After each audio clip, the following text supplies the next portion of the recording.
मेरा देवर और मेरी बेटी बंद कमरे में क्या करते। एक दिन अचानक मैं कमरे में गई। जो देखा उसे जानकर आपके भी होश उड़ जाएंगे। मेरा नाम कविता है। मैं एक गरीब परिवार से ताल्लुक़ रखती हूँ। मेरे ससुराल में जॉइंट फैमिली थी और हम सब लोग एक साथ मिलकर रहा करते थे। मेरी बेटी को अपने चाचा से इतना प्यार था कि वो अपने चाचा के हाथ से ही रात का खाना खाया करती थी। अगर मैं उसे अपने हाथ से खाना खिलाती तो वो रोने लगती थी। चाचा भतीजी में इतना प्यार देखकर मैं बहुत खुश होती थी। लेकिन हैरत की बात तो ये थी कि जब भी मैं अपनी बेटी के रिश्ते की बात करती थी, मेरा देवर कोई ना कोई कमी निकाल कर इनकार कर दिया करता था। एक दिन मैं अंधेरा करके अपनी बेटी के कमरे में बेटी के कपड़े पहनकर सोने का नाटक करने लगी। अभी मुझे उसके कमरे में आए हुए 5 मिनट ही गुजरे थे कि मेरे देवर ने आते ही एक ऐसी बात कही जिसे सुनकर मेरे पैरों तले से ज़मीन निकल गई। माता पिता अक्सर अनजान रहते हैं और उनके बच्चे ऐसा काम करने लगते हैं जिनके बारे में माता पिता ने कभी सोचा भी नहीं होता। मेरा पति इस दुनिया से बहुत जल्दी ही गुजर गया था। भगवान ने मुझे एक खूबसूरत सी बेटी दी थी और मेरी ससुराल में मेरा एक देवर भी था जो मेरे पति से उम्र में छोटा था। एक औलाद होने के बाद मेरे उसके बाद कोई बच्चा नहीं हुआ था और मेरे पति मेरी शादी के 6 साल बाद ही मर गए थे। मेरे पति 2 भाई थे। मेरा देवर नवीन, जिसने हमेशा मुझे अपनी मां समान समझा था क्योंकि मेरे पति के माता पिता इस दुनिया में नहीं थे। शादी के बाद मैंने अपने देवर की बहुत इज्जत और उसका ख्याल रखा था। हम पहले एक गांव में रहा करते थे। वहाँ के पड़ोस के लोग हमें बहुत ज़्यादा तंग करते थे। हम गरीब लोग थे, इसलिए अपने मोहल्ले को छोड़कर ऐसे जा भी नहीं सकते थे। मैं विधवा औरत थी, इसी वजह से लोगों ने मुझे किसी तरह के ताने देने में कोई कमी नहीं छोड़ी थी। बल्कि एक बार तो मेरे पड़ोस में रहने वाली विमला भाभी ने एक बार मुझ पर इल्ज़ाम लगा दिया था कि मेरा उनके पति के साथ अफेयर चल रहा है। मैं बहुत ज़्यादा खूबसूरत थी, इसी वजह से अपनी पड़ोसन को बहुत बुरी लगती थी। मेरे आसपास के जितने भी घर थे, सभी घरों में मेरी तारीफ़ की जाती थी। विमला को यह बात बिल्कुल पसंद नहीं थी, इसलिए वो मुझे लोगों की नज़रों में गिराने के कोई ना कोई बहाने ढूंढती रहती थी। उस टाइम मेरी बेटी बहुत छोटी थी और मेरा पति मर चुका था। इस वजह से मैं कुछ भी नहीं कर सकती थी क्योंकि मैं अपने आप को बहुत लाचार महसूस करती थी। वो मुझ पर तरह तरह के इल्ज़ाम लगाती थी जिसको गांव के लोग सच समझ लिया करते थे और मुझे करैक्टरलेस कहते थे।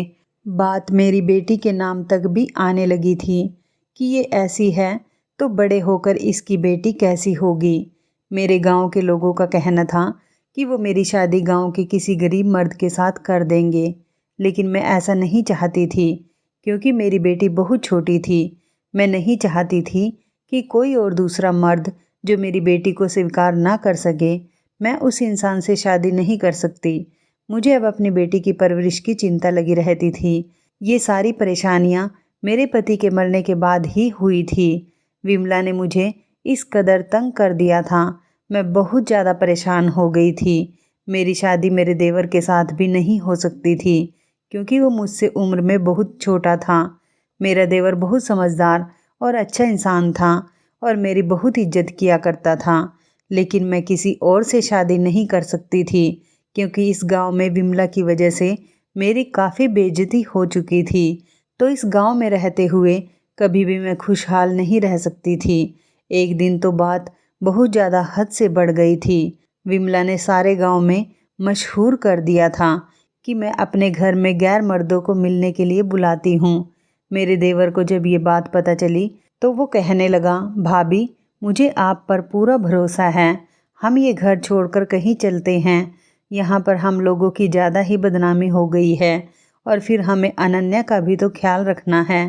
वो लड़की है और मैं नहीं चाहता कि कोई हमारी अनन्या को भी अभी से ही बुरा कहे और उसको बचपन से ही बदनामी मिलती रहे।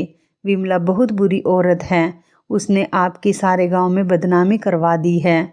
अब हमारा यहाँ पर रुकना बहुत मुश्किल हो गया है। मैं आपकी मदद करना चाहता हूँ। हम लोग इस घर को छोड़कर कहीं और रहने के लिए चले जाएंगे। मैंने नवीन से कहा, लेकिन ये हमारा अपना घर है, भले ही छोटा है, लेकिन हम इस घर को छोड़कर कहाँ जा सकते हैं। नवीन ने कहा कि भाभी, दुनिया बहुत बड़ी है, हम कहीं भी इज्जत से रह लेंगे, लेकिन यहाँ पर इस तरह से बेइज्जत होकर नहीं रह सकते। मेरे देवर ने कहा कि भाभी, मैं अपनी भतीजी और आपसे बहुत ज़्यादा प्यार करता हूँ। मेरे लिए अब दुनिया में आप दोनों ही रह गए हो। अब हालात ऐसे हो गए हैं कि हमारा यहाँ पर रुकना मुश्किल हो गया है। हर कोई आपको गंदी नज़र से देखता है, तो हर कोई मुझे भी किसी न किसी बात पर बेइज्जत करता रहता है। आखिर हम ऐसे ज़िंदगी कब तक गुजार सकते हैं। विमला ने सारे गांव में मुझे तो करैक्टरलेस साबित कर दिया था। यहाँ तक भी कहा था कि इस घर में रहते हुए मैं अपने कम उम्र के देवर पर भी नज़र रखती हूँ और गैर मर्दों के साथ रिश्ता बनाने के चक्कर में मैंने ही अपने पति को मार दिया है। मैंने अपने पति से लव मैरिज की थी और मेरा पति मुझे शहर से भगाकर अपने इस गांव में लेकर आ गया था। मेरी खूबसूरती और मेरी लव मैरिज ने मुझे बेइज्जती और बदनामी के सिवा कुछ नहीं दिया था। मैंने सोचा था कि शादी करने के बाद जब मैं अपने पति के घर पर आ जाऊंगी तो सुकून से ज़िंदगी गुजार सकूंगी, लेकिन मुझे नहीं पता था कि यहाँ आकर तो मेरा सुकून ही ख़त्म होने वाला है। विमला जैसी औरत मेरी ज़िंदगी में एक विलेन का रोल निभाएगी। मैं डिप्रेशन का शिकार हो गई थी। मैं अपनी 4 साल की बेटी पर ही बहुत ज़्यादा सख्ती करने लगी थी। अब मेरी बेटी 20 साल की हो गई है और मेरा देवर भी 35 साल का हो गया है। हम लोग रात के अंधेरे में वो गांव छोड़कर शहर आ गए थे। मेरा मायका शहर का ही था। मैं अपने माता पिता की सबसे छोटी और सबसे लाडली बेटी थी। मेरा पति गांव से शहर में काम करने के लिए आता था और तभी मेरा उससे अफेयर चल गया था। मैं पढ़ी लिखी लड़की थी और अच्छी तरह से इस बात को जानती थी कि मेरे माता पिता कभी भी अपनी पढ़ी लिखी बेटी की शादी किसी गांव के गंवार के साथ नहीं करेंगे। मुझे अपने पति से इतनी ज़्यादा मोहब्बत थी कि मैंने कभी उनके पढ़े लिखे ना होने का कोई मतलब नहीं रखा था, क्योंकि वो मुझे बहुत खुश रखते थे। इसलिए मैं उनके प्यार में अंधी होकर अपने माता पिता का घर छोड़कर गांव में आकर बस गई थी। क्योंकि मेरे पति के माता पिता नहीं थे, सिर्फ एक छोटा भाई था, इसलिए मेरी शादी के बाद ससुराल में मुझे कोई दिक्कत नहीं हुई थी। जब मेरी शादी हुई थी तो मेरा देवर 9 साल का था और अब हम लोग जब शहर आए तो हमने बहुत सारी परेशानियों का सामना किया। मेरे देवर ने एक मकान किराए पर ले लिया था। मैंने अपने जेवर भी बेच दिए थे जो मेरे पति ने मुझे बनवा कर दिए थे। बस इसी तरह से हमने अपना गुजारा किया। धीरे धीरे मेरे देवर को शहर में अच्छा काम मिल गया और हमारे हालात बेहतर होते चले गए। अब मेरी बेटी जवान हो गई। हम लोग एक छोटे से किराए के घर में रहते हैं। मेरी बेटी को बहुत अच्छी सिलाई आती है और उसने घर में ही सेंटर खोला हुआ है और मेरा देवर लोगों के घरों में पेंट करता है। हम लोग बहुत सिंपल से लोग हैं और हमारा गुजारा शहर आने के बाद आराम से हो रहा था। पुराने दिनों को याद करके अक्सर मेरी तबीयत खराब हो जाती थी, लेकिन फिर मैं खुद पर कंट्रोल कर लिया करती थी। मेरे देवर ने मेरा बहुत साथ दिया था और उसने मेरी बेटी से भी बहुत प्यार किया था। बचपन से ही मेरी बेटी ने अपने चाचा के सिवा किसी और को नहीं देखा था। जब मैं चाचा भतीजी की मोहब्बत को देखती तो मेरा दिल बहुत ज़्यादा खुश हो जाता था। इतने सालों में हम अकेले ही रहे थे। शहर आ जाने के बाद मैंने यहाँ पड़ोसियों से ज़्यादा मेल जोल नहीं रखा था और ना ही मैं अपनी बेटी को बाहर ज़्यादा जाने देती थी। वो सिर्फ अपने कॉलेज के लिए ही बाहर निकलती थी, ये किसी ज़रूरी काम के लिए। घर में ही लड़कियां सिलाई सीखने के लिए आती थी। मैं अपनी बेटी को बहुत समझाती थी। मेरा कहना था कि दुनिया बहुत बुरी है, यहाँ मोहब्बत के नाम पर धोखा मिलता है। मेरे देवर ने अपनी भतीजी को हमेशा बहुत प्यार दिया था। मेरे देवर की हाइट हेल्थ इतनी अच्छी थी कि उसकी इतनी उम्र हो जाने के बाद भी वो जवान ही लगता था। मैं जब भी नवीन से शादी करने के लिए कहती तो वो अपनी शादी के लिए इनकार कर दिया करता था। कहता था कि पहले मैं अनन्या की शादी करूँगा, उसके बाद अपनी शादी करूँगा। मैं उससे कहती, नवीन जब तक तो तुम्हारी बहुत उम्र हो जाएगी, लेकिन वो कहता, मुझे अपनी उम्र की कोई परवाह नहीं, मैं हमेशा अपने देवर की तरफ से बेफिक्र रहती थी। वो मेरी बेटी का बहुत ख्याल रखता था, बल्कि मेरी बेटी के साथ एक दोस्त की तरह रहता था।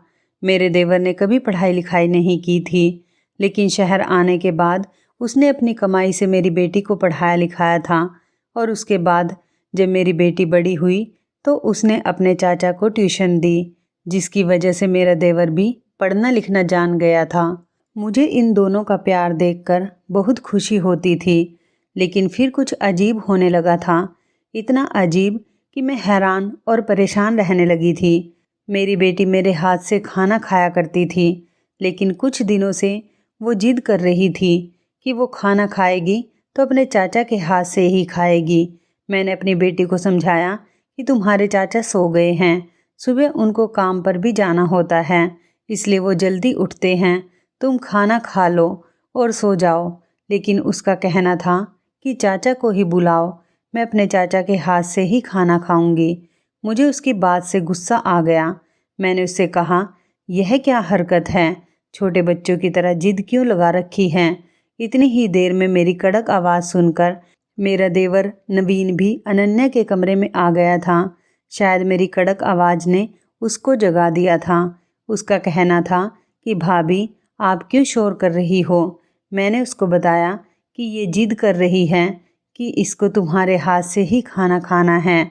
मेरी ये बात सुनकर नवीन हंसने लगा और कहने लगा, इतनी सी बात है, कोई बात नहीं, मैं अनन्या को अपने हाथ से खाना खिला देता हूँ।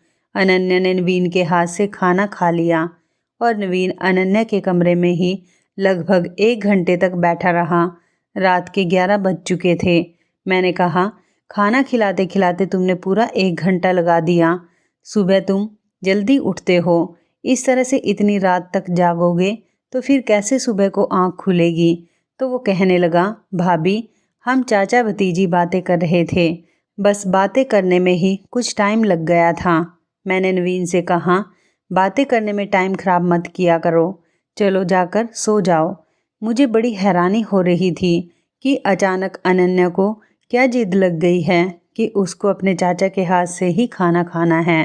फिलहाल ये बात कई दिनों तक इसी तरह से चलती रही, लेकिन यह एक दिन की बात नहीं थी। अब अनन्या रोज़ यही करने लगी थी कि अपने चाचा के हाथ से ही खाना खाया करेगी और नवीन उसको खाना खिलाने के बहाने 2 या 3 घंटे से पहले उसके कमरे से बाहर नहीं निकलता था। मुझे लगा कि शायद वो दोनों आपस में टीवी देखते होंगे, जिसमें वो बिजी हो जाते होंगे, लेकिन जब मैंने एक दिन जाकर देखा तो ऐसा कुछ भी नहीं था। कमरे में बस बैठे दोनों बातें ही कर रहे थे। एक दिन तो 2.5 घंटे से भी ज़्यादा हो गया था और मुझे गुस्सा आ गया था कि ये भी कोई टाइम है बातें करने का। आखिर रात के 2 बजे तक कौन इतनी बातें करता है। मैंने जैसे ही दरवाज़ा बजाने की कोशिश की तो मैं हैरान रह गई थी कि दरवाज़ा तो अंदर से बंद था। मैंने ज़ोर ज़ोर से दरवाज़ा पीटना शुरू कर दिया और दरवाज़ा खुलते खुलते 10 मिनट लग गए थे। मैंने कहा, ये दरवाज़ा अंदर से बंद क्यों किया था और फिर मैं कितनी देर से दरवाज़ा बजा रही हूँ, क्या दरवाज़ा खोलने में इतनी देर लगती है। तुम दोनों दरवाज़ा बंद करके अंदर क्या कर रहे हो, भला ये भी कोई तरीका है। नवीन ने कहा, भाभी दरवाज़ा शायद गलती से बंद हो गया होगा, हम लोग टीवी देख रहे थे, इस वजह से हमें आवाज़ नहीं आ सकी। मैंने कहा, तुम लोग रात के 3 बजे टीवी देख रहे हो, ये भी कोई टाइम है टीवी देखने का। और तो और तुम लोग वीआईपी घर में नहीं रहते हो जहाँ पर ऑटोमेटिक लॉक लगे होंगे। ये ऑटोमेटिक दरवाज़ा नहीं है जहाँ पर कुंडी खुद ब खुद लग जाएगी। मैंने अपने देवर से कहा, जाओ जाकर अपने कमरे में सो जाओ और आइंदा दोनों ऐसी हरकत नहीं करना। मैंने अपनी बेटी को भी डांट लगाई थी। मेरी बेटी की पढ़ाई पूरी होने वाली थी, अब उसकी शादी की उम्र हो चुकी थी। मैं नहीं चाहती थी कि वो किसी गलत काम में पड़ जाए और इसलिए मैं जल्द से जल्द उसकी शादी करना चाहती थी, जबकि मेरी शादी भी कम उम्र में हो गई थी। मैंने एक रिश्ते वाली से कहा हुआ था, वो मेरी बेटी के लिए अच्छा सा रिश्ता लेकर आई थी और लड़के की माँ को भी साथ लेकर आई थी। लड़के की माँ ने मेरी बेटी को देखा और उसने 2-3 सवाल किए। इसके बाद मैंने अपनी बेटी को कमरे में भेज दिया। मेरा देवर काम पर गया हुआ था, लेकिन ना जाने वो काम छोड़कर कैसे घर पर आ गया था और उसने घर आते ही लड़के वालों से बदतमीजी शुरू कर दी और उन लोगों से कहने लगा कि ये लड़की ठीक नहीं है और ना ही इसने आपके लिए नाश्ता बनाया है। ये नाश्ता सब कुछ मार्केट से आया हुआ है, उसे तो कुछ भी करना नहीं आता और वो लड़की बिल्कुल जाहिल है। और कहने लगा ये लड़की हर किसी से लड़ाई झगड़ा करती रहती है। अभी कुछ दिनों पहले अपने कॉलेज में अपनी टीचर का सिर फोड़कर आ गई। आप यकीन नहीं करोगी भाभी जी, हमारे घर में तो पुलिस भी आ चुकी है। जैसे तैसे हमने इस केस को रफा दफा किया था। वो औरत बड़ी हैरानी से मेरे देवर की तरफ देख रही थी और बार बार मुझे भी देख रही थी। मैं बहुत परेशान हो गई थी और ये सोच रही थी कि नवीन ये क्या तमाशा बना रहा है और बोलता ही चला जा रहा है, जबकि इस बात में कोई भी सच्चाई नहीं थी। वो भी जानता था कि वह झूठ बोल रहा है। न जाने क्यों वो लड़के वालों से झूठ बोल रहा था। मेरी बेटी ने कभी किसी भी टीचर का सिर नहीं फोड़ा था, यहाँ तक कि उसने तो कभी स्कूल में किसी से बदतमीजी भी नहीं की थी। मुझे नवीन से ऐसी उम्मीद बिल्कुल भी नहीं थी। न जाने इस लड़के को क्या हो गया था। मैं ये देखकर खुद हैरान हो गई थी कि कहीं ये नशा करके तो नहीं आया। तभी लड़के की माँ कहने लगी, ऐसी बदतमीज लड़की से हमें रिश्ता नहीं करना, और वो बहुत सारी भली बुरी बातें सुनाकर हमारे घर से चली गई थी। जैसे ही वो लोग चले गए थे, उनके जाने के बाद मैंने नवीन से सवाल किया कि तुमने ये सब कुछ क्यों किया। तो नवीन कहने लगा, भाभी आपने इन लोगों की शक्ल देखी थी, ये लोग कहीं से भी ठीक नहीं लग रहे थे। मैं अपनी इकलौती भतीजी की शादी इन लोगों के साथ नहीं करूँगा। मुझे लड़का बिल्कुल भी पसंद नहीं आया। आपने देखा हमारी अनन्या कितनी खूबसूरत और कम उम्र की है, जबकि इनका लड़का तो कितना उम्रदार लग रहा था। मुझे ये लड़का बिल्कुल भी पसंद नहीं आया था, इसलिए मैंने ऐसा कहा। मैंने नवीन से कहा, पागल लड़के, तुम एक बार मुझसे भी तो पूछ सकते थे। तुम्हें इतना तमाशा लगाने की क्या जरूरत थी। तुमने उन लोगों को बुरा नहीं कहा, बल्कि उन लोगों के सामने अपनी ही भतीजी की इंसल्ट कर दी। अब देखो ये लोग कहीं और जाकर हमारी बेटी के बारे में ऐसी बातें करेंगे तो फिर हमारे घर पर रिश्ते नहीं आएंगे। नवीन कहने लगा, ऐसा कुछ नहीं होगा भाभी, जैसा आप सोच रही हो। मैंने ऐसा इसलिए किया कि ऐसे घटिया लोग हमारे घर पर दोबारा रिश्ता लेकर ना आ सके। और आप तो उन लोगों पर इतना फिदा हो रही थी सिर्फ उनका घर और जायदाद देखकर। ये तो देखो कि हमारी अनन्या कितनी खूबसूरत और प्यारी है, और उस लड़के की शक्ल से ही लग रहा था कि वो ठरकी है। और उसकी माँ को देखा आपने, कितनी चालाक औरत लग रही थी। मैं अपनी अनन्या को किसी ऐसे लड़के के हवाले नहीं करना चाहता।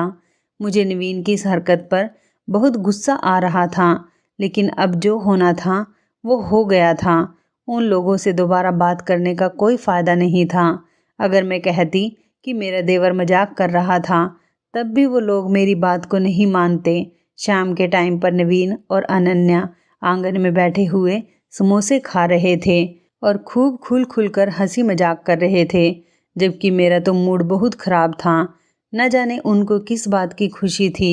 एक दिन मैं अपनी बेटी के कमरे की सफाई कर रही थी और वो कॉलेज एग्ज़ाम देने के लिए गई हुई थी, तो उसका मोबाइल घर पर ही रह गया था।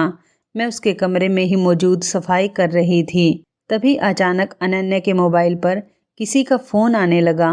जब मैंने कॉल रिसीव की तो अनन्या के कॉलेज की एक फ्रेंड बोल रही थी। वो कहने लगी, आंटी इतने दिनों से अनन्या की तबीयत कैसी है। अनन्या ने कॉलेज में एप्लीकेशन लगाई हुई है और बताया था कि उसकी तबीयत ठीक नहीं है, इसलिए उसे 2 दिन की छुट्टी चाहिए। मैंने उसको बताया कि बेटा अनन्या तो कॉलेज गई हुई है, उसने कोई एप्लीकेशन नहीं दी और बल्कि उसकी तबीयत भी बिल्कुल ठीक है।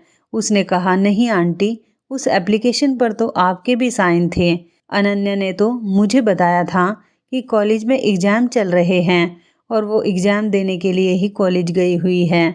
लेकिन उसकी सहेली ने बताया कि नहीं आंटी, कॉलेज में एग्ज़ाम नहीं चल रहे, बल्कि काफ़ी दिनों से अनन्या कॉलेज आ ही नहीं रही।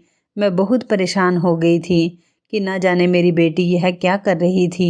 घर से तो अनन्या कॉलेज का कह कर ही निकलती थी, फिर वो कॉलेज क्यों नहीं जा रही थी। मैंने उसकी सहेली से बोल दिया था कि तुम उसको ये बात मत बताना कि तुम्हारी मेरी बात हो गई है, और कॉल कट करके मैंने अनन्या का मोबाइल वहीं उसके कमरे में ही रख दिया था।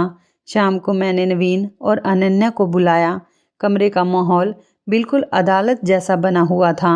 मैंने अनन्या को उसके दोस्त की कॉल के बारे में खुद ही बता दिया और सब पूछा कि ये सब क्या है और तुम कॉलेज के बहाने कहाँ जाती हो।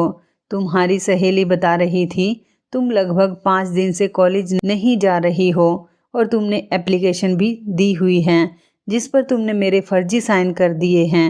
हिम्मत कैसे हुई तुम्हारी झूठ बोलने की और मेरे नाम से सिग्नेचर करने की। तुम ये सब कुछ क्या कर रही हो। नवीन और अनन्या दोनों ही सर झुकाकर खड़े हुए थे क्योंकि उनको पता था कि उनकी चोरी पकड़ी गई है, इसलिए उनके पास बोलने के लिए कुछ भी नहीं था। मुझे बहुत गुस्सा आ गया और मैंने कहा, जो कुछ भी तुमने किया है सच सच बताओ, नहीं तो मैं तुम दोनों को ठीक करके रख दूंगी। मैं बहुत अच्छी तरह से जानती थी कि मेरे देवर नवीन ने अनन्या का साथ जरूर दिया होगा। मैंने अपनी बेटी से कहा कि मैं तुम्हें पैसे देना बंद कर दूंगी, फिर देखूंगी तुम अपना खर्च कैसे करोगी। तभी अचानक अनन्या कहने लगी, माँ, मैंने कुछ दिन की छुट्टी ले ली थी और मैं अपने दोस्तों के साथ मूवी देखने के लिए जाया करती थी। चाचा की परमिशन लेने के बाद और हम सब लड़कियां आपस में मिलकर पार्क में घूमने जाते थे। मैंने कहा कि तुम्हें संडे का दिन घूमने के लिए और मूवी देखने के लिए नहीं मिलता है क्या। नवीन ने कहा, भाभी, मेरा दिल कर रहा था मूवी देखने जाने का, इसलिए मैंने ही कहा था अनन्या को कॉलेज की छुट्टी करने को और आपसे झूठ बोलने को। मैंने कहा, नवीन, आखिर तुम लोग क्या कर रहे हो। तो वो कहने लगा, भाभी, मुझे माफ़ कर दो, मैं आपसे माफ़ी मांगता हूँ और अनन्या को भी माफ़ कर दो, इसमें उसकी कोई गलती नहीं, बस मेरा दिल कर रहा था इसलिए मैंने अनन्या से कॉलेज की छुट्टी लेने के लिए कहा था और हम लोग एक दिन मूवी देखने के लिए गए तो एक दिन पार्क चले गए थे।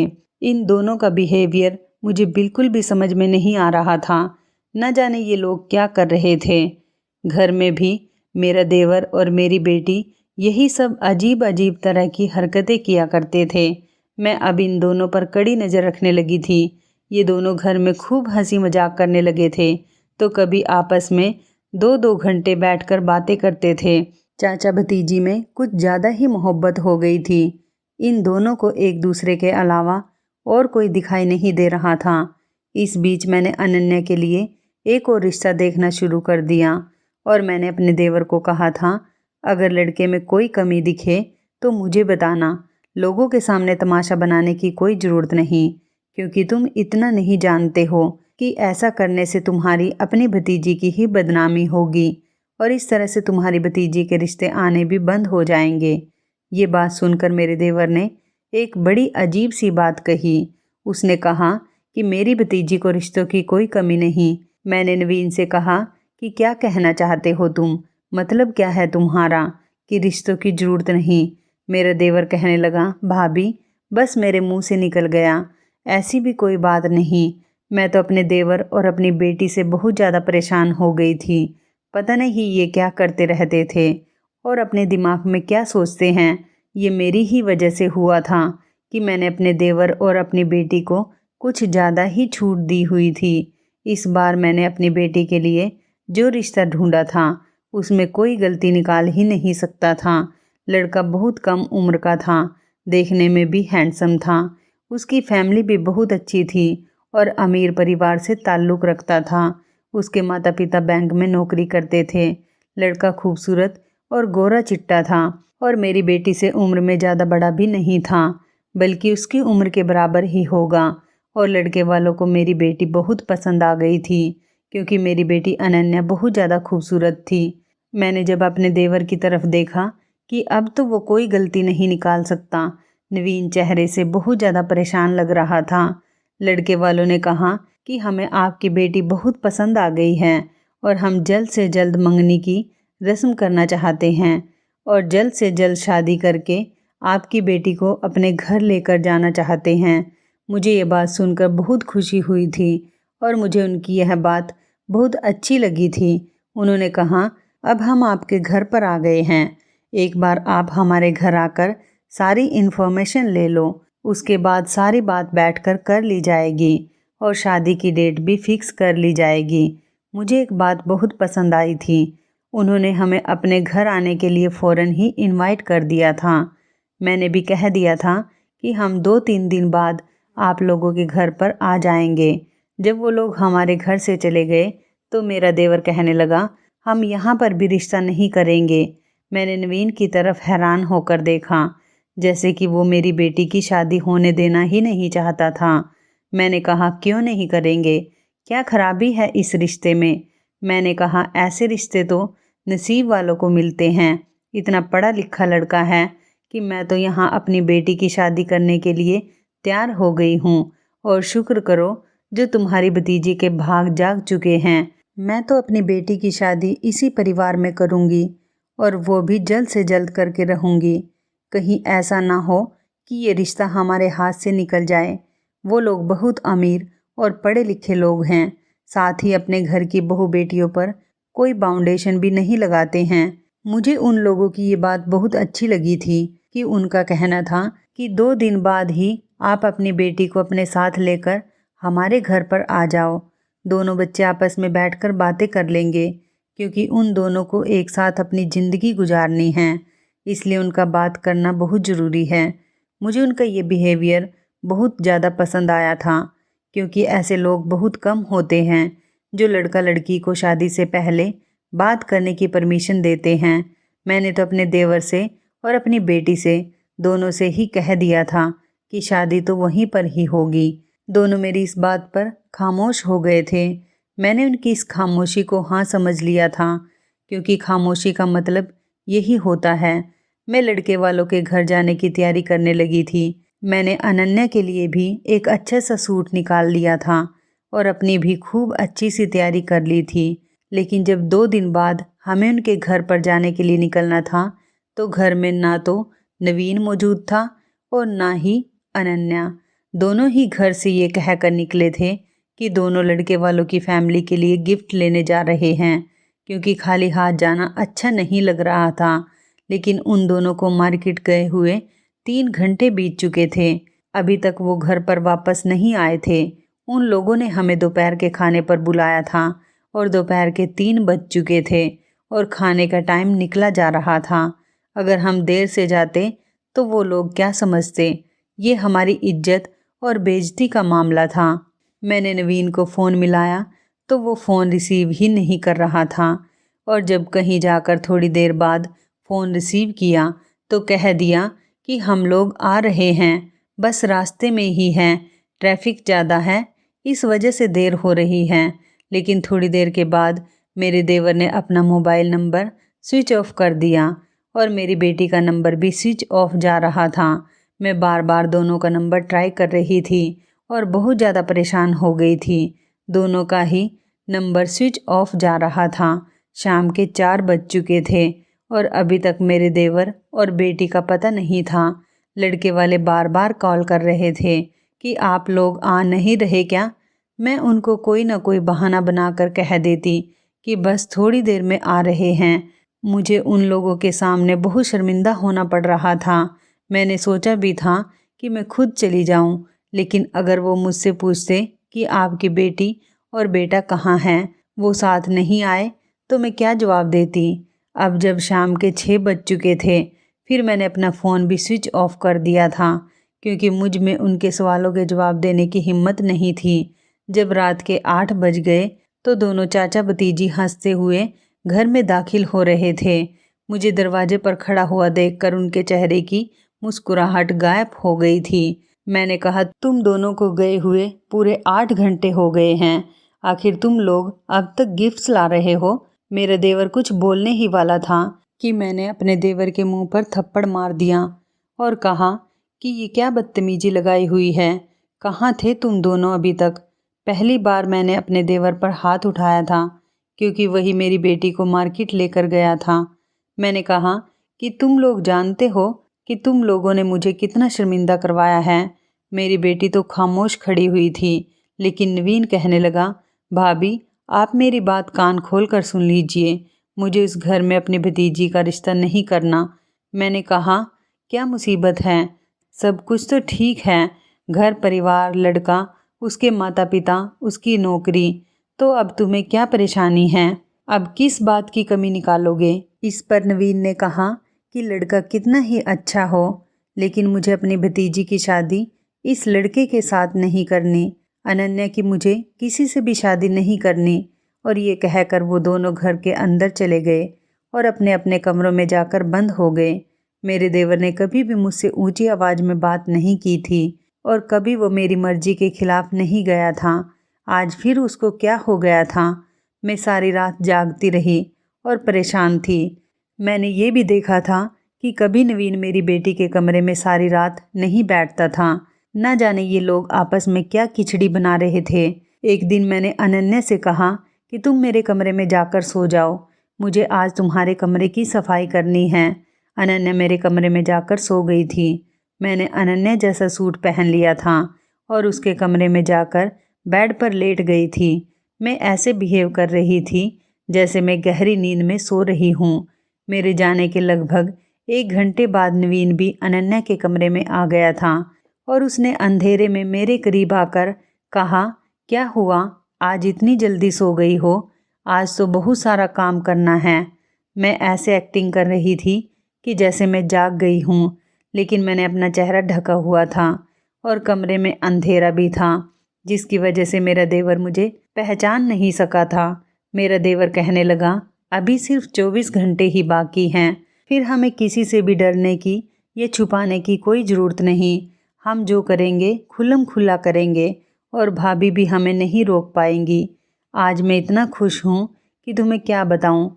मैं सोच भी नहीं सकता था कि हम कितने खुशकिस्मत हो सकते हैं। मैंने तो अपने फ्यूचर के सपने भी देखने शुरू कर दिए और तुम देखना, शादी के बाद हमारी ज़िंदगी बहुत आसान और हसीन हो जाएगी। शादी की बात सुनते ही मेरे पैरों तले से ज़मीन निकल गई थी।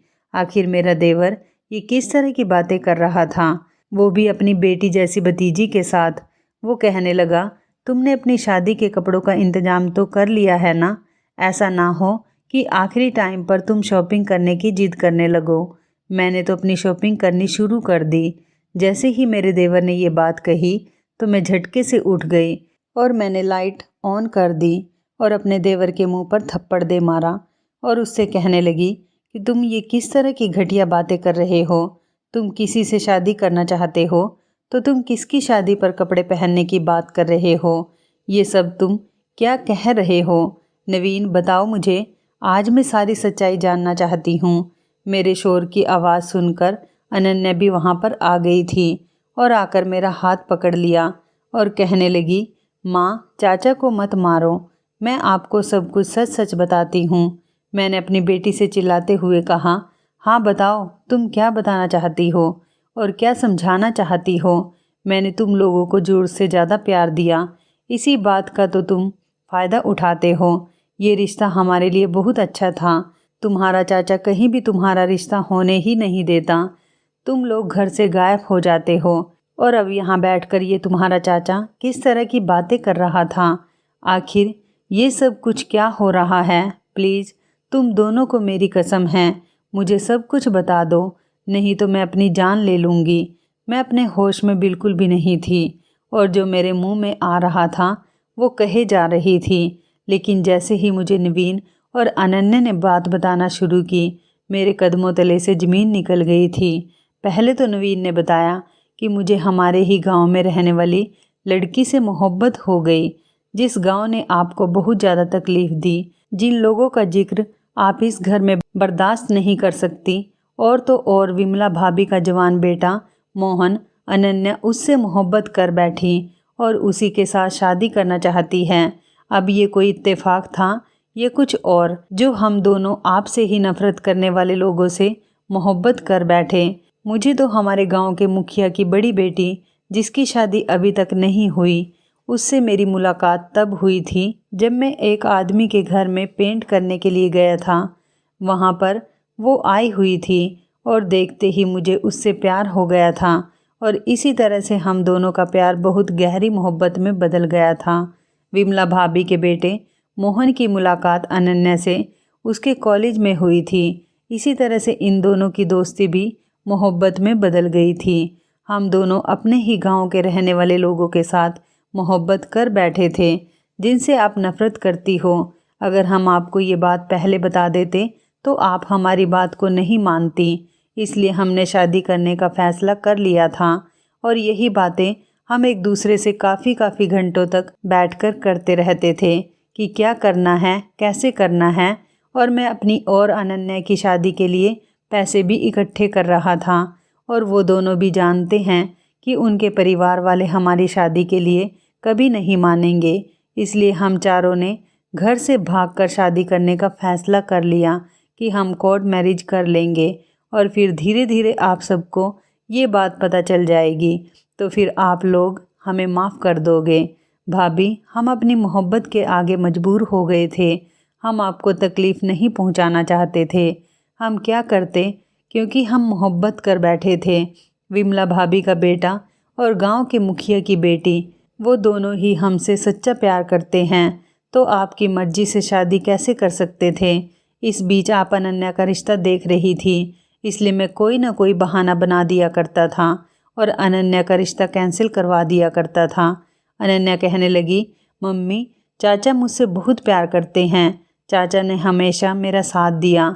क्या आप नहीं चाहती कि चाचा की शादी भी उनकी मर्जी के मुताबिक हो जाए? और क्या आप ये नहीं चाहती कि हम अपनी खुशी से ज़िंदगी गुजारें अपने मनपसंद शख्स के साथ?